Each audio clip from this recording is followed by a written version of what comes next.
26వ అధ్యాయము.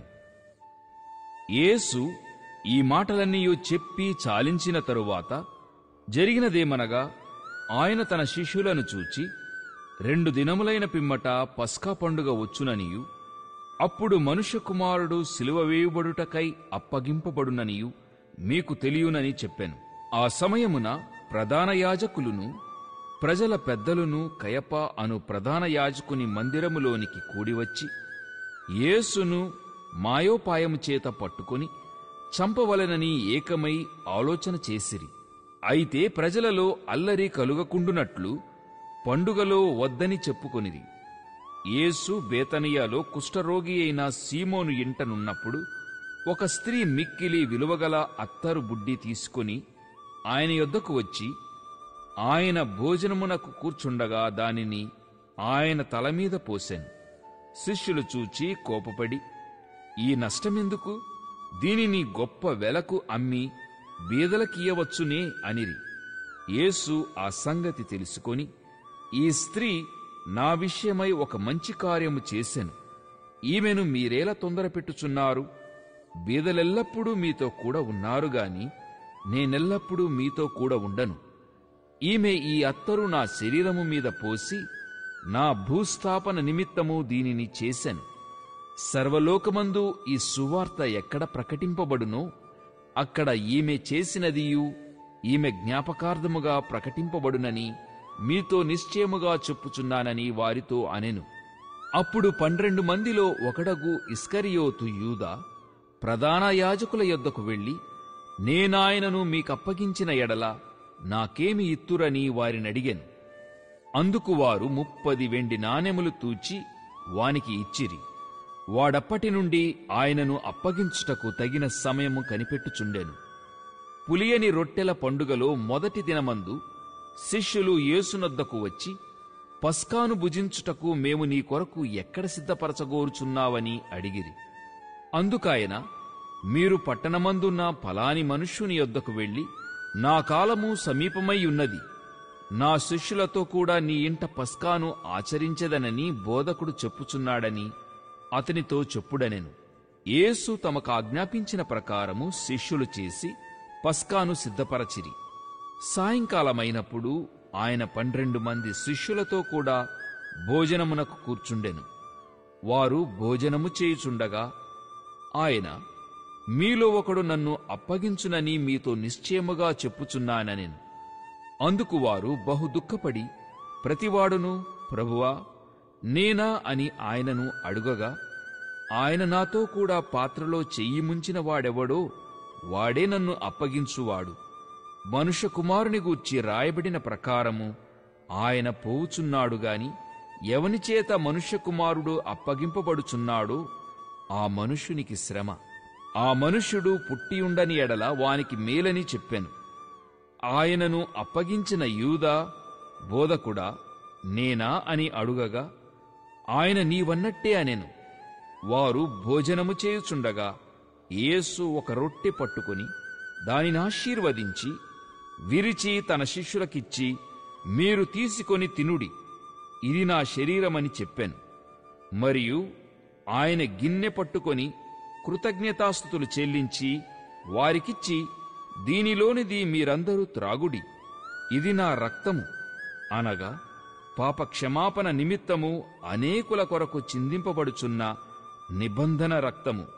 నా తండ్రి రాజ్యములో మీతో కూడా నేను ఈ ద్రాక్షారసము క్రొత్తదిగా త్రాగుదినము వరకు ఇకను దాని త్రాగనని మీతో చెప్పుచున్నానెను.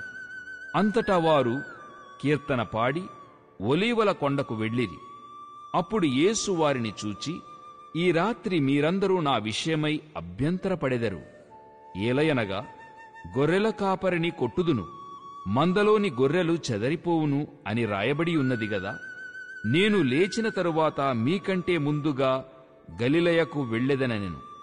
అందుకు పేతురు, నీ విషయమై అందరూ అభ్యంతరపడినను నేను ఎప్పుడునూ అభ్యంతరపడనని ఆయనతో చెప్పగా, యేసు అతని చూచి, ఈ రాత్రి కోడి కూయక మునుపే నీవు నన్ను ఎరుగవని ముమ్మారు చెప్పెదవని నీతో నిశ్చయముగా చెప్పుచున్నానెను. పేతురు ఆయనను చూచి, నేను నీతో కూడా చావవలసి వచ్చినను నిన్ను ఎరుగనని చెప్పననెను. అదే ప్రకారము శిష్యులందరూ అనిరి. అంతటా యేసు వారితో కూడా గెత్సెమనే అనబడిన చోటికి వచ్చి, నేను అక్కడికి వెళ్లి ప్రార్థన చేసి వచ్చు వరకు మీరిక్కడ కూర్చుండుడని శిష్యులతో చెప్పి, పేతురును జెబెదయి 2 కుమారులను వెంటబెట్టుకుని పోయి దుఃఖపడుటకును చింతాక్రాంతుడగుటకును మొదలుపెట్టెను. అప్పుడు యేసు, మరణమగునంతగా నా ప్రాణము బహుదుఃఖములో మునిగియున్నది. మీరు ఇక్కడ నిలిచి నాతో కూడా మెలకువగా ఉండుడని వారితో చెప్పి కొంత దూరము వెళ్లి సాగిలపడి, నా తండ్రి, సాధ్యమైతే ఈ గిన్నె నా యొద్ద నుండి తొలగిపోనిమ్ము. అయినను నా ఇష్టప్రకారము కాదు, నీ చిత్త ప్రకారమే కానిమ్మని ప్రార్థించెను. ఆయన మరలా శిష్యుల యొద్దకు వచ్చి వారు నిద్రించుట చూచి, ఒక గడియ అయినను నాతో కూడా మేల్కొని ఉండలేరా? మీరు శోధనలో ప్రవేశించకుండునట్లు మెలకువగా ఉండి ప్రార్థన చేయుడి. ఆత్మ సిద్ధమే గాని శరీరము బలహీనమని పేతురుతో చెప్పి మరలా 2వ మారు వెళ్లి, నా తండ్రి, నేను దీనిని త్రాగితేనే గాని ఇది నా యొద్ద నుండి తొలగిపోవుట సాధ్యము కాని ఎడల నీ చిత్తమే సిద్ధించునుగాక అని ప్రార్థించి తిరిగి వచ్చి వారు మరలా నిద్రించుట చూచెను. ఏలయనగా వారి కన్నులు భారముగా ఉండెను. ఆయన వారిని మరలా విడిచి వెళ్లి ఆ మాటలే చెప్పుచూ 3వ మారు ప్రార్థన చేసెను.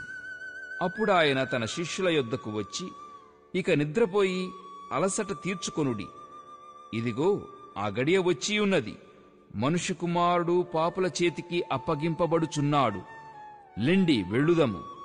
ఇదిగో, నన్ను అప్పగించువాడు సమీపించియున్నాడని వారితో చెప్పెను. ఆయన ఇంకను మాటలాడుచుండగా 12 మందిలో ఒకడగు యూదా వచ్చెను. వానితో కూడా బహుజన సమూహము కత్తులు, గుదియలు పట్టుకొని ప్రధాన యాజకుల యొద్ద నుండియు ప్రజల పెద్దల యొద్ద నుండియూ వచ్చెను. ఆయనను అప్పగించువాడు నేనెవరిని ముద్దు పెట్టుకొందునో ఆయనే యేసు. ఆయనను పట్టుకొనుడని వారికి గుర్తు చెప్పి వెంటనే యేసునొద్దకు వచ్చి, బోధకుడా, నీకు శుభమని చెప్పి ఆయనను ముద్దు పెట్టుకొనెను. యేసు, చెలికాడా, నీవు చేయవచ్చినది చేయుమని అతనితో చెప్పగా వారు దగ్గరకు వచ్చి ఆయన మీద పడి ఆయనను పట్టుకొనిరి. ఇదిగో, యేసుతో కూడా ఉన్నవారిలో ఒకడు చెయ్యి చాచి కత్తి దూసి ప్రధాన యాజకుని దాసుని కొట్టి వాని చెవి తెగ నరికెను. యేసు, నీ కత్తి వరలో తిరిగి పెట్టుము. కత్తి పట్టుకొను వారందరూ కత్తిచేతనే నశింతురు. ఈ సమయమున నేను నా తండ్రిని వేడుకొనలేననియు, వేడుకొనిన ఎడల ఆయన 12 సేనా వ్యూహముల కంటే ఎక్కువ మంది దూతలను ఇప్పుడే నాకు పంపడనియూ నీవనుకొనుచున్నావా? నేను వేడుకొనిన ఎడల ఈలాగు జరగవలెనని లేఖనము ఏలాగు నెరవేరునని అతనితో చెప్పాను. ఆ గడియలోనే యేసు జనసమూహములను చూచి, బందిపోటు దొంగ మీదికి వచ్చినట్టు కత్తులతోనూ గుదియలతోనూ నన్ను పట్టుకుని వచ్చితిరా? నేను అనుదినము దేవాలయములో కూర్చుండి బోధించుచున్నప్పుడు మీరు నన్ను పట్టుకొనలేదు.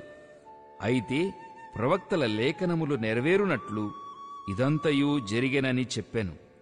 అప్పుడు శిష్యులందరూ ఆయనను విడిచి పారిపోయిరి.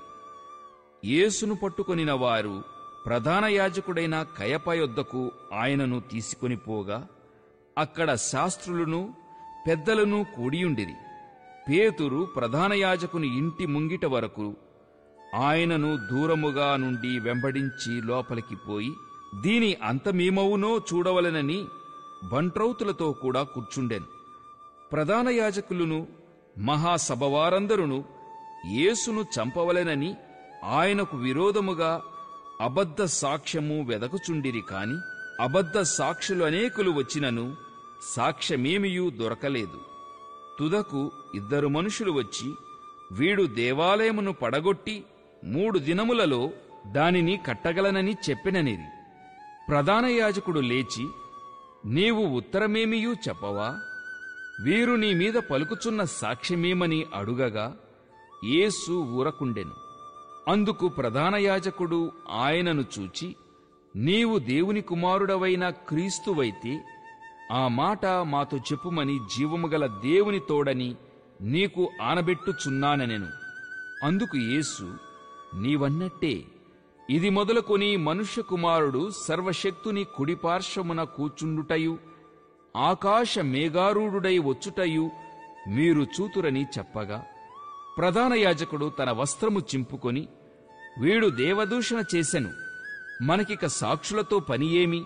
ఇదిగో ఈ దూషణ మీరిప్పుడు విన్నారు, మీకేమి తోచుచున్నదని అడిగెను. అందుకు వారు, వీడు మరణమునకు పాత్రుడనిరి. అప్పుడు వారు ఆయన ముఖము మీద ఉమ్మివేసి ఆయనను గుద్దిరి. కొందరు ఆయనను అరచేతులతో కొట్టి, క్రీస్తు, నిన్ను కొట్టినవాడెవడో ప్రవచింపుమనిరి. పేతురు వెలుపటి ముంగిట కూర్చుండి ఉండగా ఒక చిన్నది అతని యొద్దకు వచ్చి, నీవును గలిలయుడగు యేసుతో కూడా ఉంటివి గదా అనెను. అందుకతడు, నేనుండలేదు, నీవు చెప్పు సంగతి నాకు తెలియదని అందరి ఎదుట అనెను. అతడు నడవలోనికి వెళ్లిన తరువాత మరి ఒక చిన్నది అతనిని చూచి, వీడును నజరేయుడగు యేసుతో కూడా ఉండెనని అక్కడి వారితో చెప్పగా, అతడు ఒట్టు పెట్టుకొని, నేనుండలేదు, ఆ మనుషుని నేనెరుగనని మరలా చెప్పెను.